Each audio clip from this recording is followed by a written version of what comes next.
the most in that second half, not just defensively, but just energy and the whole thing?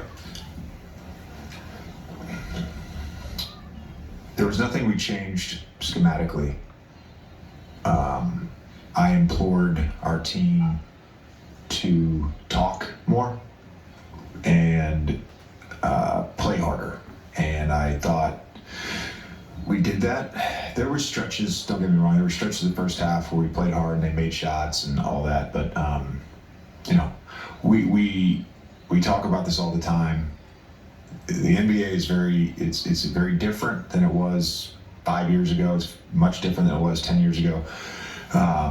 The requirement to win a basketball game is enormous against anybody in this league. And it starts with playing hard and being connected and talking. And I thought we did a great job. It's small stuff. Jackson played 14 minutes. It was the best he's played since he got back from injury, and he was great with his talk. LeBron, AD, AR, those guys led tonight. All three of them were very vocal. We showed a really high level of resolve that we've had at times. We can point to games where we get down and teams are making shots, and I thought we created really good looks from the zone when they went to the zone in the second quarter. They didn't go down.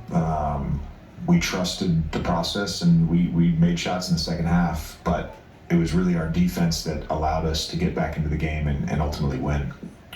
Jovic had that three in the corner, and then out of a timeout, I think LeBron scored 7 straight, had a couple of passes to Rui backdoor. What did you see from him in that fourth quarter? Yeah, just his comfort level closing a basketball game is obviously very high, and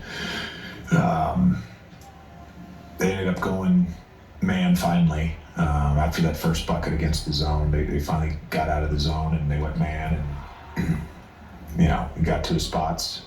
One out of pick and roll, one out of that left post. But again, he scored and it was great, but we got stops, and we were able to take that from 108, 106, all the way up to whatever it ended up being, 9. So the defense was everything tonight. The loss you guys had in Miami in December, Hero went for 30 plus, and I didn't bring it up, Dave. You got super hot in the third quarter of that game, and then it extended to the start of this game.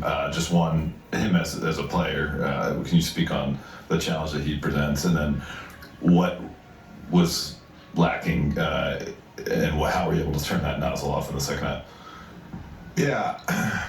First of all, I saw a recent press conference from Spo where he described him as a player, and he made a reference. He reminds me of a certain other player. I'm just saying, and we all, we recognize he was talking about Steph. And I told our team, and Bo told our team in the scout at the pregame meeting, you got to treat this guy like Steph Curry. That's how he's playing right now. Yeah, he's playing at such a high level. And the threes and the volume and the efficiency has just completely changed him as a player, and he's become just a real offensive weapon.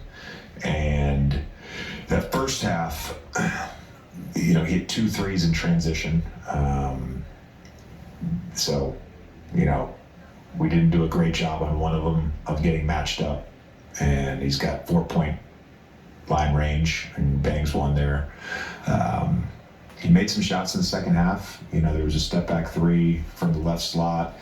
Off of baseline out of bounds, he curled around and hit tough too. He made contested shots in the second half.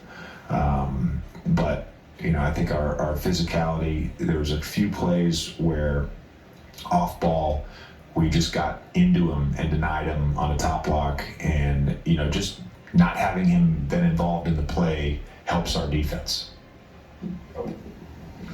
JJ, there was you guys are already making your run at this point, but there was a sequence where... And to be clear, because I know how this works, okay? Steph Curry, to me, is clearly one of the greatest players of all time. I'm not saying Tyler Hero is Steph Curry. What I'm saying is Tyler Hero plays a lot like a young Steph Curry, okay? Friday night, the Lakers host the Brooklyn